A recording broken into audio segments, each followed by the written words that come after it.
জাদুকর ডাক দিয়া বলে, মুহাম্মদ, ও মুহাম্মদ, তুমি তোমার তেলাওয়াত বন্ধ করো না,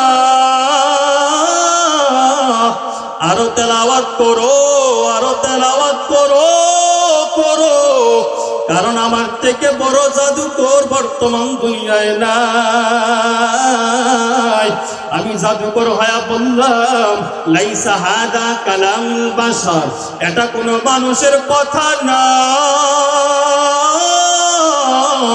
এটা কোনো জাদুবিদ্যা না, জাদুবিদ্যা না, এটা সরাসরি আসমান থেকে আসা মাওলা পাকের কালাম, এটা আসমান থেকে আসা আমার মাওলা পাকের কালাম।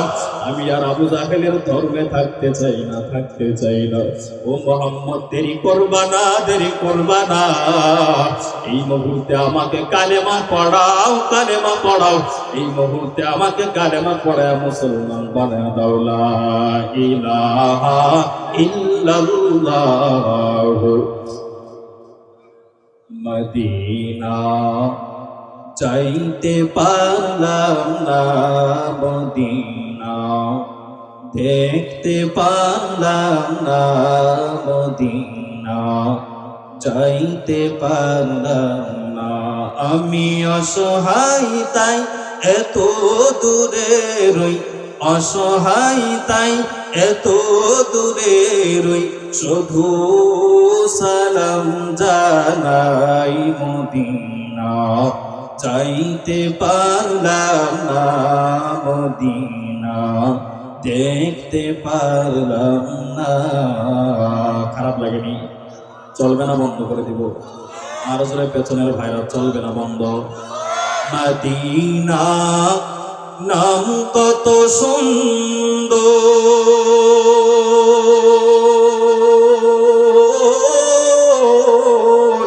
মদিনা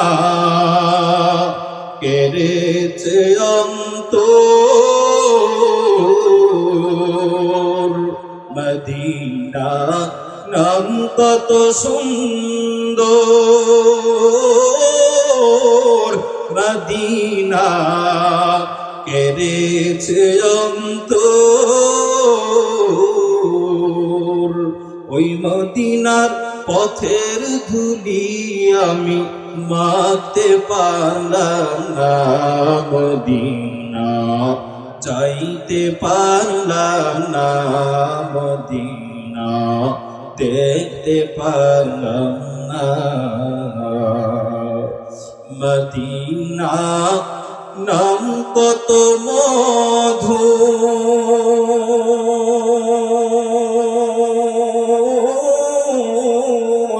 মদিনা আর যে কত দূর, মদিনা নাম কত মধু, মদিনা আর যে কত দূর। পাখির নাই ডানা থাকিলে যেতাম মদিনায়, মদিনা যাইতে পারলাম না, মদিনা দেখতে পারলাম না। আরো বেরোই উবাল হাওয়া,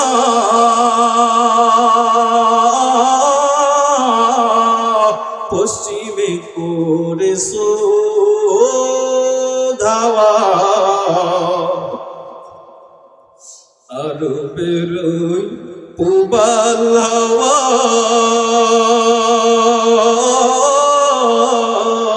পশ্চিমে করে ধাওয়া।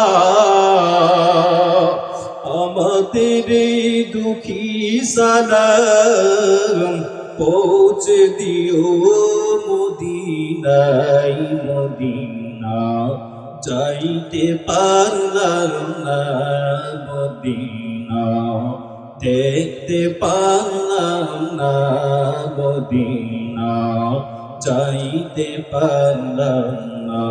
আমি অসহায় তাই এত দূরে রই অসহায় তাই এত দূরে রই শুধু সালাম জানাই মদিনা যাইতে পারলাম না মদিনা দেখতে পারলাম না। মুসলমান তো আবু জাহেল হাতফাড়িয়ার সিটিংবাজি করে কোরআন থেকে মানুষকে বিরত রাখতে পারে? আবু জাহেলের জাদুকর আমার নবীর তেলাওয়াত শুনে মুসলমান হয়েছে কি হয় নাই? আমার নবী মানুষকে মুসলমান বানানোর যত কৌশল ছিল এর মধ্যে উল্লেখযোগ্য একটা কৌশল ছিল মাওলা পাকের কালামের তেলাওয়াত। সুবহানাল্লাহ বলেন। তো নবীর যুগে মানুষ কোরআন শুনে মুসলমান হয়েছে কি হয় নাই? বর্তমানে হচ্ছে কি হয় নাই? কিয়ামত পর্যন্ত পৃথিবীতে একটা ভূখণ্ড বেঁচে থাকবে যতদিন, ততদিন পর্যন্ত মাওলা পাকের কালাম শুনে মানুষ মুসলমান হবে কি হবে না? নবীর জামানার কথা এবার আপনারা বলবেন হুজুর নবীর কোরআন শুনলে তো মানুষ মুসলমান হবেই, বর্তমানে হয়েছে নাকি? আমি আপনাদেরকে ভারতবর্ষ থেকে একটা ঘটনা শোনাই, ভারতবর্ষের ঘটনা। তখন বাংলাদেশের জন্ম হয়নি। ভারতবর্ষের অনেক বড় একজন বুজুর্গ আলেম, উলামায়ে কেরাম প্রত্যেকেই তার নামটা জানেন এবং আপনারাও হয়তো উলামায়ে কেরামের সুহবতে থাকার কারণে জেনে থাকবেন। তার নাম হলো শাহ ওয়ালিউল্লাহ মুহাদ্দিসে দেহলভী। সুবহানাল্লাহ বলেন। অনেক বড় বুজুর্গ মুহাদ্দিস, অনেক বড় আল্লাহর বান্দা। তো ওয়ালিউল্লাহ মুহাদ্দিসের জামানায় খ্রিস্টান মিশনারিরা একটা কৌশল করলো। খ্রিস্টান পোপেরা বসে বসে বুদ্ধি করলো, আরে মুসলমানের কোরআন শুনে শুনে মানুষ যেভাবে মুসলমান হয় তাদেরকে তো বেঈমান বানাতে হবে। নাউজুবিল্লাহ বলেন। তো খ্রিস্টান পোপেরা, খ্রিস্টান লিডারেরা একটা কৌশল অবলম্বন করলো। কৌশলটা হলো একজন খ্রিস্টান লোক, একজন খ্রিস্টান আল্লাহর বান্দাকে ভাড়া করলো। ভাড়া করে বলে তোমার কাজ হলো এই যে একটা বাইবেল দিলাম তোমাকে, বাইবেলের মধ্যে একটা কেমিক্যাল মাখালাম, এমন কেমিক্যাল যেই কেমিক্যাল মাখিয়ে কোনো বস্তুকে আগুনে ফেললে ওই আগুন ওই বস্তুকে জ্বালাইতে পারে না। মাখায় ধরায় দিল, বলে নাও মানুষের কাছে যাবা আর এটা দিয়ে চ্যালেঞ্জ করবা, কোরআনের সাথে চ্যালেঞ্জ করে করে মানুষকে বেঈমান বানাবো। নাউজুবিল্লাহ বলেন। মুসলমান ভাইরা আমার, দিল্লির শাহে জামে মসজিদে খুতবা দেন শাহ ওয়ালিউল্লাহ মুহাদ্দিস দেহলভী রাহমাতুল্লাহি আলাইহি।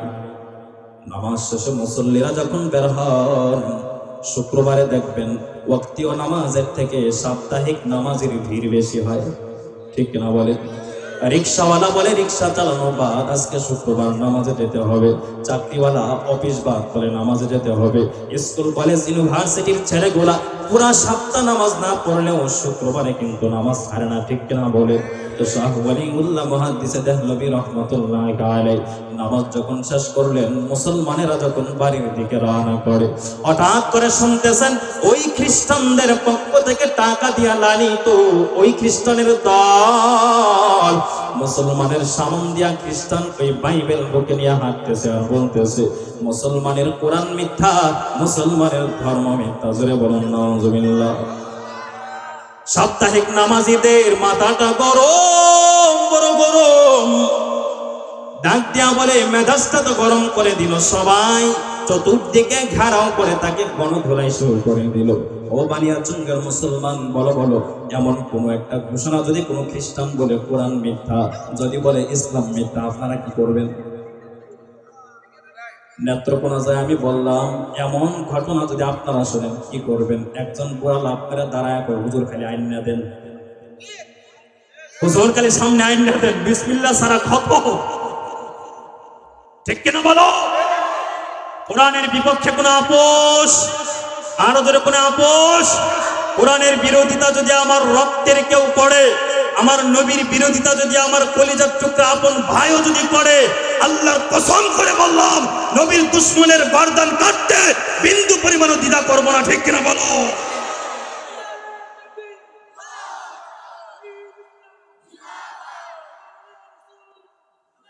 মুসলমান ভাইরা আমার, আরেকজন এসা বলে তোর তাকে মারার কোনো দরকার নাই, কোরআন সম্পর্কে তো আমরা ভালো কিছু বুঝি না, তারে ধইরা আমরা আমাদের বড় হুজুরের কাছে নিয়ে যাই।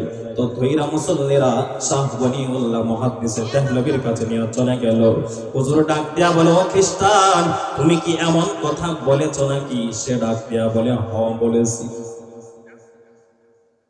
কেমন জবরদস্ত বুজুর্গ, কত বড় আলেম কুলের শিরোমণি হুজুরের সামনে দাঁড়ায় কয়, হ্যাঁ বলেছি হুজুর। যদি বিশ্বাস না হয় তাহলে আপনি আমার সাথে চ্যালেঞ্জ গ্রহণ করেন। হুজুর ডাক দিয়া বলে, ঠিক আছে, আমি তোমার চ্যালেঞ্জ গ্রহণ করলাম। বলে, কেমনে চ্যালেঞ্জ করবা? এই যে আমার হাতে বাইবেল দেখতেছেন, এই বাইবেল আর আপনার কোরআনকে আগুনের মধ্যে ফেলা হবে। যদি কোরআন আগুন জ্বালায়া দেয় মনে করব কোরআন মিথ্যা, কোরআনের ধর্ম মিথ্যা। আর যদি বাইবেল আগুন জ্বালায়া দেয় মনে করব বাইবেল মিথ্যা, বাইবেলের ধর্ম মিথ্যা। হুজুর বলেন, ঠিক আছে, চ্যালেঞ্জটা এমনে নয়, আমি আরেকটু বাড়ায়া করলাম। সুবহানাল্লাহ বলেন। বলে, বাড়ায়া কিভাবে করবেন? বলে, তুমি বলেছো শুধু কোরআন আর বাইবেলকে আগুনের মধ্যে ফেলা হবে, আর আমি আলিউল্লাহ বলতেছি শুধু কোরআন আর বাইবেল নয়, তুমি তোমার বাইবেল নিয়ে নিজে আগুনে ঝাঁপ দিবা, আর আমি আমার মাওলা পাকের কালাম নিয়া ওলিউল্লাহ নিজে আগুনে ঝাঁপ দিব। আল্লাহু আকবার। চ্যালেঞ্জ হয়ে গেল, পুরা দিল্লির শহরে মাইকিং হয়ে গেল, এলান শুরু হয়ে গেল। আগামীকাল সকাল 10টার সময় দিল্লির স্টেডিয়ামের মধ্যে আমাদের বড় হুজুর ওয়ালিউল্লাহ মুহাদ্দিসে দেহলভী কোরআন নিয়ে আগুনে ঝাঁপ দিবেন, খ্রিস্টান বাইবেল নিয়ে আগুনে ঝাঁপ দিবে। এমন একটা মাইকিং যদি আপনারা শোনেন হবিগঞ্জের স্টেডিয়ামের মধ্যে, আল্লামা আব্দুল বাসেত বড় হুজুর ঝাঁপ দেবে আগুনের মধ্যে, কারা কারা যাবেন না? মুসলমান ভাইরা আমার দিলের কানটা খুলে শুনো, দিল্লির শহরে যখন এলান হয়ে গেল আগামীকাল সকাল 10টার সময় আমাদের বড় হুজুর কোরআন নিয়ে আগুনের মধ্যে ঝাঁপ দিবে, এলানটা শোনার পরে অনেক হাজার হাজার হিন্দু খ্রিস্টান বৌদ্ধ মুসলমানেরা হাজির হয়ে গেল। রাত হয়ে শেষ হতে পারে নাই, স্টেডিয়াম কানায় কানায় ফিল আপ হয়ে গেল। গাছের ডালে মানুষের আগমন, বিল্ডিং এর ছাদের মধ্যে মানুষের আগমন। আহারে খেলা দেখতে হবে, সুবহানাল্লাহ বলেন। ঘড়ির কাঁটা কাটায় কাটায় যখন 10টা হয়ে গেল, হুজুর ডাক দিয়া বলে, ও খ্রিস্টান, চলো চলো। মাটির মাঝখানে বিশাল বড় একটা আগুন জ্বালানো হলো। আল্লাহু আকবার। হুজুর ডাক দিয়া বলেন, ও খ্রিস্টান, বলো বলো, তুমি আগুনে ঝাঁপ দিবা নাকি আমি কোরআন নিয়ে আগুনে ঝাঁপ দিব? যেই মাত্র হুজুর বললেন তুমি আগে ঝাঁপ দিবা নাকি আমি আগে ঝাঁপ দিব, সাথে সাথে খ্রিস্টান হুজুরের পায়ে লাফায়া তৈরা বলে, হুজুর আমারে বাঁচান। ওয়ালিউল্লাহ মুহাদ্দিসে দেহলভী ডাক দিয়া বলেন, কেন কেন? গতকালকে না আমার সাথে চ্যালেঞ্জ করেছো?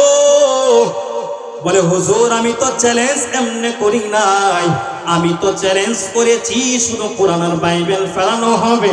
আমার বাইবেলের মধ্যে কেমিক্যাল মাখানো, যেই কেমিক্যাল মাখাইলে বস্তুতে আগুন জ্বালাইতে পারে না।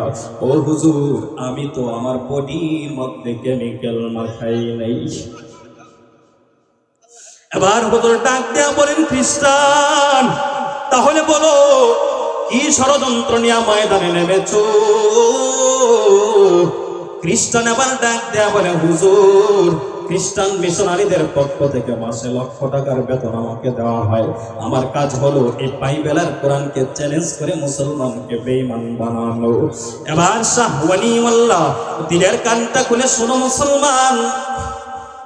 এবার ওয়ালিউল্লাহ মুহাদ্দিসে দেহলভী রাহমাতুল্লাহি আলাইহি দাঁড়িয়ে আছেন, তার হাজার হাজার ভক্তরা বলতেছে, হুজুর ওই খ্রিস্টান আগুনে ঝাঁপ দেওয়া মইরা যাইতো, আমাদের কোনো দুঃখ ছিল না, কোনো ব্যথা ছিল না, কিন্তু আপনি যদি আগুনে ঝাঁপ দিতেন আর আপনাকে যদি আগুন জ্বালায়া দিত, তাহলে আমরা তো আপনার মতো জগৎ বিখ্যাত একজন অভিভাবককে হারায় ফেলতাম।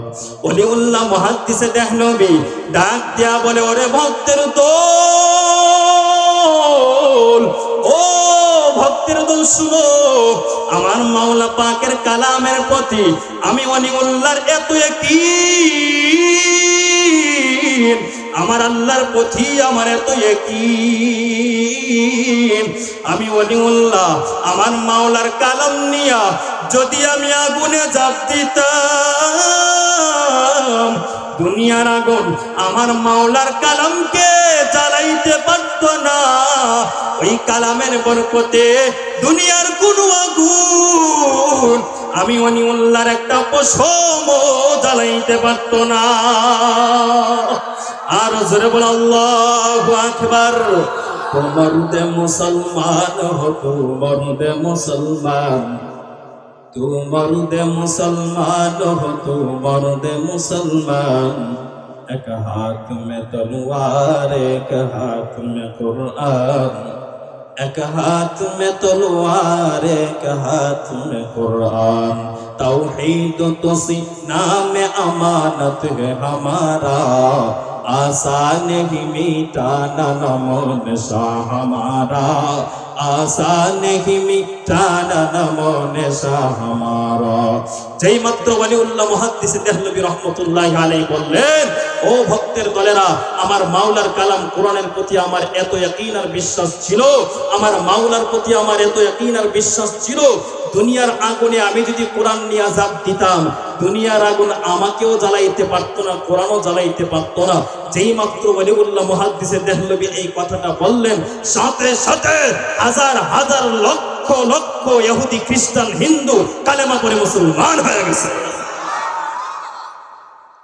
তাহলে কোরআন শুনে মানুষ মুসলমান হওয়ার সংখ্যা কম না বেশি? মুসলমান কোরআনের যত বৈশিষ্ট্য আছে এর মধ্যে 3 নাম্বার বৈশিষ্ট্য হলো কোরআন শুনে মুসলমানের সংখ্যা কম না বেশি? কোরআনের 1 নাম্বার বৈশিষ্ট্য, আমরা আবার একটু পেছনে যাই, কোরআনের 1 নাম্বার বৈশিষ্ট্য কোরআন তেলাওয়াত করা হয় কম না বেশি? 2 নাম্বার, কোরআন পড়লেও বিরক্ত লাগে না, কোরআন শুনলেও বিরক্ত লাগে। 3 নাম্বার হলো কোরআন শুনে মুসলমানের সংখ্যা কম না বেশি? কোরআনের 4 নাম্বার বৈশিষ্ট্য, ও মুসলমান দিলের কানটা খুলে ভালো করে কথাগুলো শোনো। কোরআনের 4 নাম্বার বৈশিষ্ট্য হলো কোরআন পৃথিবীর একমাত্র গ্রন্থ যেই গ্রন্থের মুখস্থকারীর সংখ্যা পৃথিবীতে হাজার হাজার। আদর্শ নীতি 10 পৃষ্ঠার একটা বইয়ের হাফেজ দেখানো যাবে? আদর্শ নারীর হাফেজ দেখানো যাবে না? স্কুল কলেজ আর ইউনিভার্সিটিতে যারা পড়াশোনা করো, বড় বড় ডাক্তার, ডক্টর, ইঞ্জিনিয়ার, গবেষক, কলামিস্ট, সাংবাদিক, পাইলট হয়ে গেছে, তোমরা কেউ বুকে হাত দিয়া বলতে পারবা না যে আমি আমার পাঠ্যপুস্তকের একটা বই ফার্স্ট টু লাস্ট মুখস্থ করেছি। এমন একজন বাপের বেটাও পৃথিবীর জমিনে পাওয়া যাবে না। আর আমার মাওলা পাকের কোরআন এমন একটা গ্রন্থ, হাজার হাজার নয়, হাজার হাজার নয়, লক্ষ লক্ষ কোটি কোটি মানুষ দাঁড়ায় বলতে পারবে, 8 বছরের বালকটা দাঁড়ায় বলতে পারবে আল্লাহর কোরআনটা সূরা ফাতিহা থেকে নাসের সিন পর্যন্ত এক কদমে দাঁড়ায় বলতে পারবো, একটা লুকমা পর্যন্ত লাগবে না।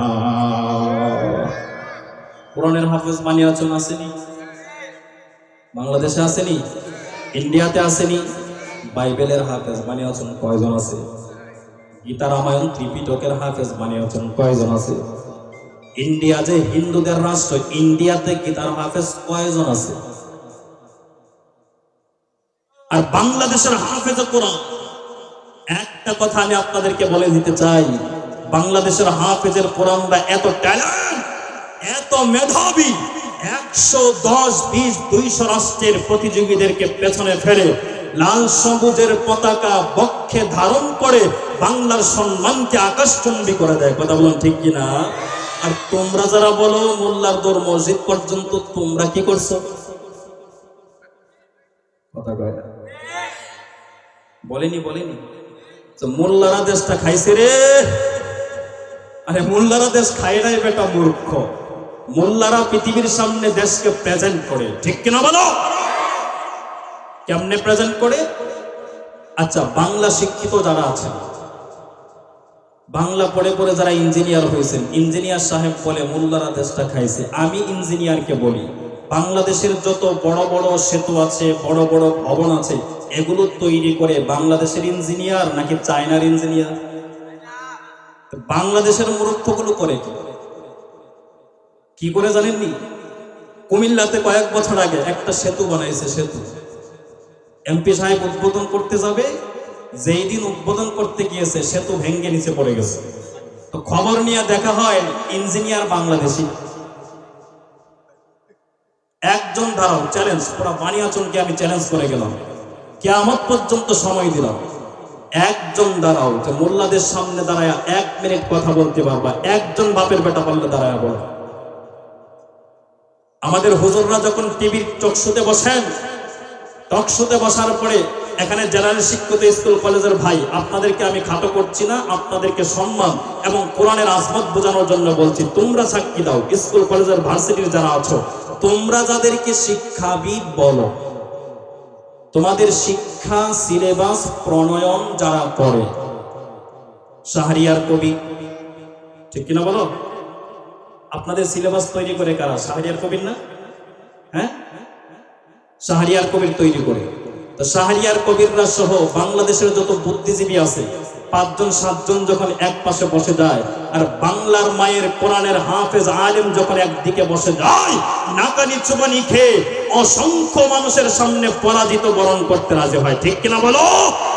তাহলে তোমাদের শিক্ষানীতি যারা প্রণয়ন করে তারাই তো মূল্য বসাতে পারে না, আর তাদের প্রণয়ন করা শিক্ষা অর্জন করে তোমরা কেমনে পারবা? কথা কয় না। আচ্ছা, বাংলাদেশে যারা ক্রিকেট দল আছে, জাতীয় দলের ক্রিকেট আসেনি, ক্রিকেটারদের গায়ে লেখা থাকে টাইগার, পোশাকে থেকে টাইগার, তাদের বাড়িতে টাইগার, তাদের গাড়িতে টাইগার, তাদের বাসা বাড়িতে টাইগার। আমাদের কোনো সমস্যা নাই, টাইগার থাকতেই পারে। বাংলাদেশের খেটে খাওয়া দিনমজুর কর্মচারী, কৃষক, মজদুর, শ্রমিকের হাজার হাজার ঘাম ঝরানো পয়সা, তাদেরকে লাখ টাকা বেতন দেওয়া হয়, ঠিক কিনা বলো?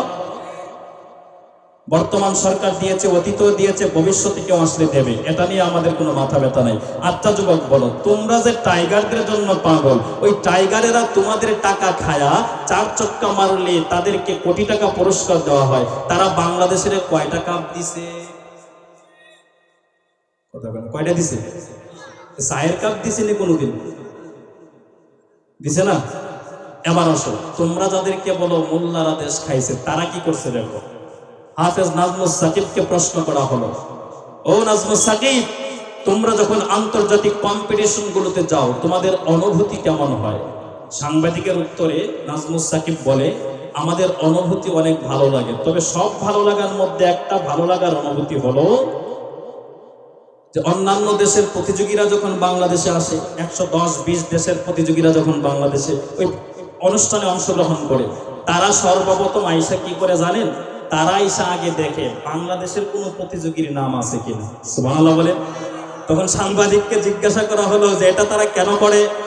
নাজমুস সাকিব বলে, এটা তারা করে এজন্যে কারণ তারা জানে বাংলাদেশের কোনো হাফেজের নাম যদি এই বিশ্ব প্রতিযোগিতায় থাকে, 1, 2, 3, এই 3-এর আশা তারা ছেড়ে দেয়, 4 নম্বর থেকে তারা আশা করে। আল্লাহু আকবার জমান দিয়ে বের হলো না রে।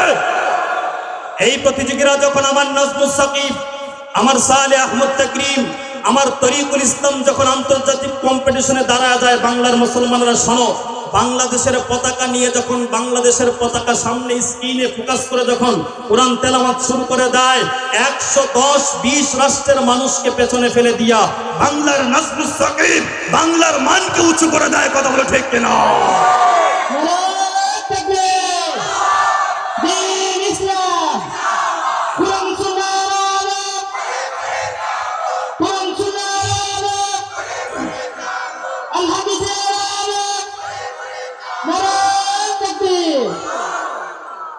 তাহলে তোরা কি করো?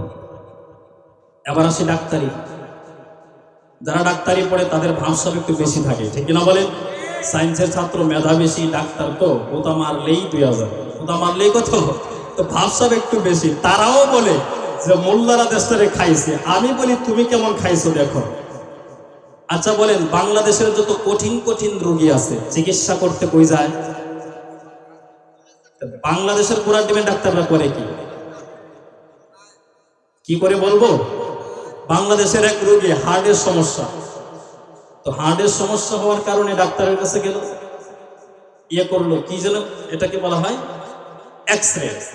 এক্সরে করার পরে এক্সরে রিপোর্টের মধ্যে আসছে তার বুকের ভিতরে তেলা পোকা। কি পোকা? টেনশন। তেলা পোকা ঢুকলো কেমনে রে?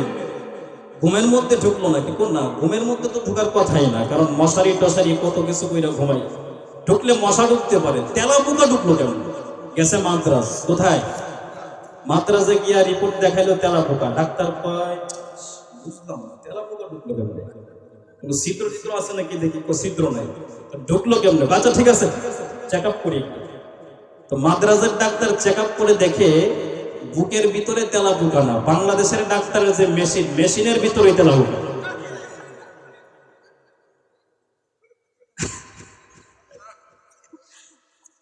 তাহলে তোমার ডাক্তার, তোমার ডাক্তারি মানুষের ভিতরে পোকা ঢুকাইয়া দেয়, ঠিক কিনা বলো? তোমার ডাক্তারি বাংলা বাহিরে চলে না, তোমার ইঞ্জিনিয়ারিং চায়নাতে চলে না, তোমার ক্রিকেটগিরি বাহিরে চলে না, তোমার সাংবাদিকতা বাহিরে চলে না, তোমার কোনো কিছুই বাহিরে চলে না। আর কোরআনের হাফেজরা শুধু বাংলাদেশ নয়, শুধু বানিয়াচং নয়, শুধু সিলেটের শহর নয়, শুধু ঢাকা নয়, শুধু ইন্ডিয়া নয়, বিশ্বের 100-200 রাষ্ট্রের সামনে যখন দাঁড়ায়া লাল সবুজের পতাকা মাথায় নিয়ে যখন কোরআনের তেলাওয়াতে নেমে যায় বিশ্বের হাফেজরা, এমনকি সৌদি আরব যেই দেশে কোরআন নাজিল হয়েছে, কোরআন নাজিলের দেশের হাফেজরা বাংলাদেশের ছেলেদের সামনে 1 মিনিটও দাঁড়াইতে পারে না। কথা বলুন ঠিক কিনা? মোল্লাদের সাথে পাঙ্গা নিতে আইসো না, পাঙ্গা একটু বুঝা নিও। আমরা তো ভদ্র, কিছু বলি না তোমাদের, তারপরেও তোমার জন্য দোয়া করি, আল্লাহ হেদায়েত দান করো, বলো না আমি। কথাবার্তা একটু বুঝা বইলে, বুঝাসি না কথা বইলে। মাঝে মধ্যে হুজুর আফসোসের দুঃখটা ভেঙে যায়। আমার এক মুসল্লি, আমি ঢাকা সাভারে একটা মসজিদে জুম্মা পড়াই। তো আমার মসজিদের যিনি সহসভাপতি, উনি একটা সমস্যার কারণে প্রায় সময় ইন্ডিয়ায় যান চিকিৎসা করানোর জন্য। উনি আমাকে বলতেছেন, হুজুর ইন্ডিয়ায় যখন আমি প্রথমবার গেলাম তো ডাক্তার আমার রিপোর্ট দেখলো, রিপোর্ট দেখে আমার সামনে এক টান দিয়া রিপোর্টটা ছিঁড়ে ফেলছে। তো আমি ডাক্তারকে জিজ্ঞাসা করলাম, এটা কেন করলেন? বলে তোমার যে চিকিৎসা, বাংলাদেশের কোন চিকিৎসা ইন্ডিয়ায় আসলে এটা কলা পাতা। এটা কি পাতা? কলা পাতা রাখা কোনো লাভ আছে? তাহলে যোগ শ্রেষ্ঠ, জাতির শ্রেষ্ঠ সন্তান হলেন আলেমগণ। বলুন জাতির শ্রেষ্ঠ সন্তান কারা? আরো যদি একসাথে বলেন জাতির শ্রেষ্ঠ সন্তান কারা? উলামায়ে কেরাম এই পৃথিবীতে মাথা উঁচু করে কিয়ামত পর্যন্ত থাকবে। কোন বেঈমান আর কোন নাস্তিক উলামায়ে কেরামের বিরোধিতা করতে আসলে তার কালো হাতকে ভেঙে দেওয়া হবে। বলো ঠিক কিনা? মুসলমান ভাইরা আমার, এজন্য কোরআনের 4 নম্বর বৈশিষ্ট্য হলো কোরআন আমার মাওলা পাকের এমন একটা গ্রন্থ, এমন একটা কোরআন যেই কিতাবের মুখস্থকারীর সংখ্যা এই পৃথিবীতে হাজার হাজার। সংক্ষেপ করে দিলাম। এবার আসেন কোরআনের 5 নম্বর বৈশিষ্ট্য। কোরআনের 5 নম্বর বৈশিষ্ট্য হলো কোরআন আমার মাওলা পাকের এমন একটা গ্রন্থ যেই গ্রন্থের সংস্রবে সোহবতে দুনিয়ার কোনো ব্যক্তি বা বস্তু যদি আসে তার সম্মানটাকে আকাশচুম্বী করে দেন কে? উদাহরণ তো আমরা বলতে পারি, এই যে আমি কাঠের চেয়ারে বসে রইলাম, হুজুর কাঠের চেয়ারে বসে রইলেন, আমার সামনে কাঠের একটি টেবিল দেওয়া হলো। অনেকের বাসা বাড়িতে দেখবেন লক্ষ লক্ষ টাকা দামের ফার্নিচার আছে। কয়েকদিন আগে ঢাকা ওই বাড্ডা এলাকায় প্রোগ্রামের জন্য গেলাম, এক বাসায় আমাকে খাইতে নিয়ে যাওয়া হলো। গিয়ে দেখলাম এমন একটা খাট, এমন কারুকার্য, এমন একটা ডিজাইন করা খাটের মধ্যে আমাকে বসতে নিল। আমি তার ছেলেকে জিজ্ঞাসা করলাম এই খাটের দামটা কত হবে? বলে হুজুর এটা আমার আব্বু বাহির থেকে ইম্পোর্ট করে বাংলাদেশে নিয়ে আসছেন। বলে এটার দাম কত? বলে এটার দাম হলো 20 লক্ষ টাকা। মুসলমান ভাইরা আমার আছে আছে আছে মুসলমান ভাইরা আমার 20 লক্ষ টাকার দামের খাটের মধ্যে শোয়ার পর, লক্ষ টাকার সোফার মধ্যে বসার পর, আপনার বাড়ির দামি দামি ফার্নিচারে বসার পর কোনোদিন কি কোনো মানুষ ঘুম থেকে ওইটা সালাম করছে নাকি? যাহারে এত দামি ফার্নিচার পা লাগলো, সারা রাত ঘুমাইলাম, একটু সালাম করি, এ পর্যন্ত বানিয়াচঙ্গের কোনো মানুষ করছে নাকি? করে নাই, করে নাই। অথচ রাইস মিলে পড়ে থাকা, কাঠের মিলে পড়ে থাকা সামান্য কম দামি কাঠের টুকরা, এই কম দামি কাঠের টুকরা দিয়া যদি আমার মাওলার কোরআন রাখার জন্য রেহাল বানানো হয়, ওই রেহালের মধ্যে ইচ্ছা করে নয়, অনিচ্ছাকৃত ভাবেই যদি কোনো বান্দার পাটা লেগে যায়, তাহলে বানিয়াচঙ্গের মুসলমান আওয়াজ দিয়া বলো আমরা কি করি? বুঝো নাই রে বাঙালি মুসলমান, বুঝো নাই এই মাওলার কালামের কত দাম, কত দাম। অনেকের বাসা বাড়িতে দেখবেন জামদানি শাড়ি আছে, আরঙের পাঞ্জাবি আছে, এই পাঞ্জাবি আর দামি দামি লক্ষ টাকা দামের শাড়ি যখন আলনার মধ্যে সাজায় রাখা হয়, শোকেসের মধ্যে যখন সাজায় রাখা হয়, আম্মা জানেরা যখন বের করার জন্য টান দেয়, দেখবেন একটা কাপড় টান দেওয়ার সাথে সাথে আরো 2টা কাপড় পায়ে পড়ে যায়। বানিয়াচঙ্গের মানুষ কোনদিন কি দেখেছো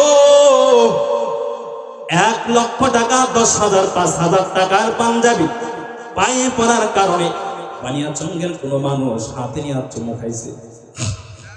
অথচ আমার মাওলা পাকের কালাম, এই কালামটাকে পেঁচানোর জন্য বাজারের সব থেকে কম দামি 25 টাকা দামের একটা কাপড় দিয়ে যখন মাওলা পাকের কালামটাকে পেঁচানোর জন্য একটা বস্তনি বানানো হয়, এই বস্তনিটা যদি দুনিয়ার কোনো মানুষের পায়ের মধ্যে লেগে যায়, বলুন আমরা কি করি? এটাই হলো কোরআনের বৈশিষ্ট্য রে গোলাম। কোরআনের 4 নম্বর বৈশিষ্ট্য, কোরআন এমন একটা গ্রন্থ, যেই গ্রন্থের কাছে দুনিয়ার কোনো ব্যক্তি কিংবা বস্তু আসলে তার সম্মানটা বাড়ায় দেন কে? এবার আসুন, দুনিয়ার ওই কোরআন ব্যক্তির সম্মান কেমনে বাড়ায়? বাংলাদেশের একজন জগৎ বিখ্যাত আলেমের নাম হলো আল্লামা আহমদ শফী। দুনিয়া থেকে আহমদ শফী বিদায় হয়ে গেলেন। দুনিয়া থেকে বিদায় হয়ে যাওয়ার পরে বাংলাদেশে আমরা স্বাধীনতার পর থেকে কত মন্ত্রী, কত এমপির জানাজা দেখলাম, ঠিক কিনা বলে? দুনিয়ার থেকে কত মন্ত্রী, এমপি, প্রধানমন্ত্রী বিদায় হয়েছে। মুসলমান হলে আমরা তাকে জানাজা পড়ে কবরে দিয়েছি। ও মুসলমান, দিলের কামটা করে বলো, আহমদ শফীর জানাজার মতো দৃশ্য বাংলার জমিনে কোনো মানুষ দেখছেনি? এটাই হলো কোরআনের সম্মান, কোরআনের সম্মান। ও যুবক শুনো, আমার মাওলা পাক আহমদ শফীর সম্মানটাকে বাড়ায়া দিলেন। আমার মাওলা আল্লামা ফজলুর রহমানের সম্মানটাকে কোরআনের দ্বারা বাড়ায়া দিলেন। আল্লামা শাইখ আব্দুল ওয়াদুদ সাহেবের সম্মানটা আল্লাহ কোরআন দিয়া বাড়ায়া দিলেন।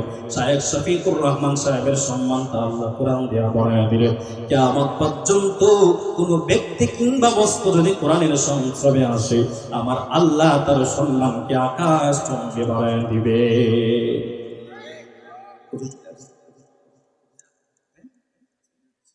আচ্ছা, তাহলে কোরআনের 5 নম্বর বৈশিষ্ট্য হলো, কোরআন এমন একটা গ্রন্থ, যে গ্রন্থের কাছে আসলে সম্মান বাড়ায় দেন কে? আরো জোরে বলেন, সম্মান বাড়ায় দেন কে? ও মুসলমান, আমরাও যদি কোরআনের সাথে সম্পর্ক করতে পারি, আমাদের সম্মান আল্লাহ বাড়াইবেন কি বাড়াইবেন না? একটা ঘটনা বলে আমি আলোচনা শেষ করলাম। আল্লাহর এক বান্দা দুনিয়ার থেকে বিদায় হয়ে গেল। দুনিয়ার থেকে বিদায় হওয়ার পর এলাকার মানুষ তাকায় দেখে তার কবর থেকে জান্নাতি খুশবু বের হয়। সুবহানাল্লাহ বলো। দিলের কানটা খুলে শোনো, তার কবর থেকে যখন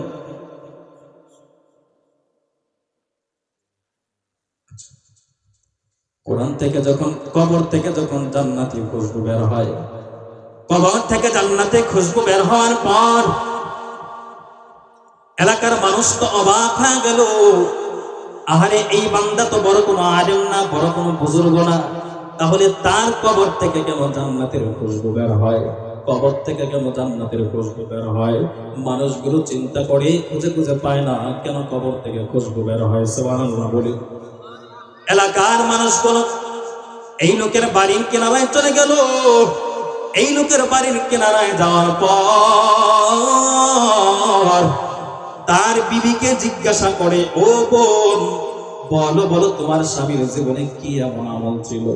বিবি ডাক দিয়া বলে, ও এলাকার মানুষ, আমার স্বামীর জীবনে তেমন কোনো আমল ছিল না। আমার স্বামীর জীবনে তেমন কোনো আমল ছিল না। আমার স্বামী এলাকার সাধারণ একটা দিনমজুর মানুষ, কিন্তু আমি আমার স্বামীকে দেখতাম।